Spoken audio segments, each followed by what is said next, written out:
Chapter 3 Against All Odds. We always deem ourselves to be what society defines us as and fail to find our true passions in life. We tend to run after and dream about what we are entitled to instead of working hard and follow our dreams. I am woman of dignity, and here's why. I grew up in a society where females are for the kitchen and man for schooling and working to keep families alive and well fed. I always saw an opening for myself to fill in what was known to be for man, although I could not have much said, since women had limited access to freedom of speech unless we were discussing how to cook a certain meal. I had suggestions for a lot of things and kept them to myself until I was able to act independently. The society had its criteria set up for me, but I had other plans. I remember when my mother told me to prepare a table for the family. My brothers were playing a game of chess. They were so focused and looked very serious. I had less than a minute looking at the set, and I finished the game in my mind. I had all the right moves well calculated, but I couldn't even comment on it, since I had women's duties allocated to me. The very same way I saw those loopholes in small things.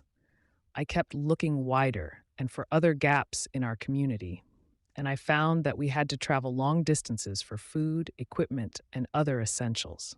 The community had already accepted that way of living, but I saw that as an opportunity to solve a problem that man could not solve for many years. So much was being told about how many failed businesses tried to fill the gap of having shops around our community.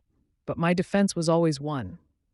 Was any of the failed businesses ran or conducted by a woman? The answer was always no, with an addition of no woman is able to do what a man cannot and succeed. Somehow that grew my determination and willingness to make a change by all means. As a woman, it wasn't easy to sit down and talk about business to anyone. I remember when there was a business seminar around our community, only males could attend, and even after that, no change was made.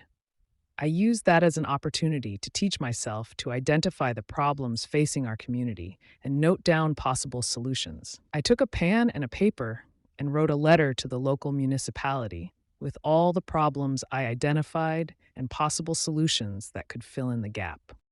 It doesn't help to identify a problem that is already known if you don't have a possible solution. I figured that everyone could see how much improvement was needed in our community, but there were few people who had the right solutions in mind, and even fewer willing to take the risk of suggesting the solutions to those who could do something about it. I guess they were afraid that if they suggested solutions that would later fail, they would be blamed for the losses. But the truth is, those were just possible suggestions of what solutions could be put into practice. I took the chance. I submitted the letter and kept my fingers crossed for as long as I waited for a response.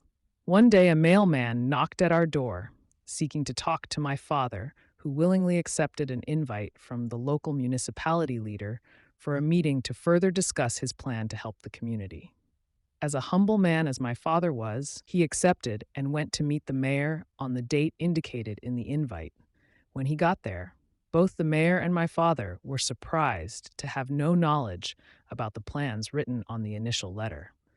There was no way they would know, because it was written by a woman who went against the odds to challenge the mental capacity of a man and community leaders by engaging in matters that were deemed to be above her mental understanding.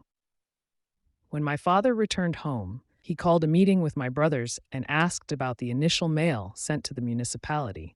None of them had knowledge of the content. So it all came down to me. For the first time, I engaged with my father and brothers about matters outside the kitchen. They were amazed on how I turned to be knowledgeable about problem solving and community development. A few days later, we went to meet the mayor, to whom I was able to explain a full plan on how to start a local supermarket. Today, we have more than what my plan was about, and it was named after me.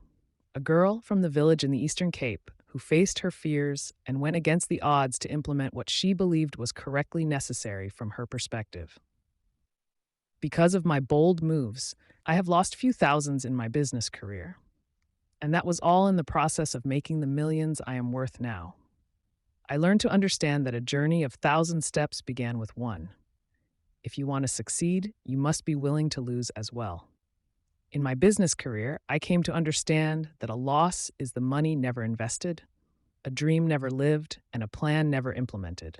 All those things have one thing in common when tried.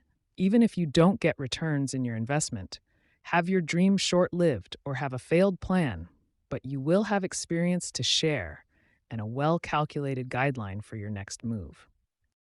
I chose to believe in myself when no one could. I took risks and came out successful.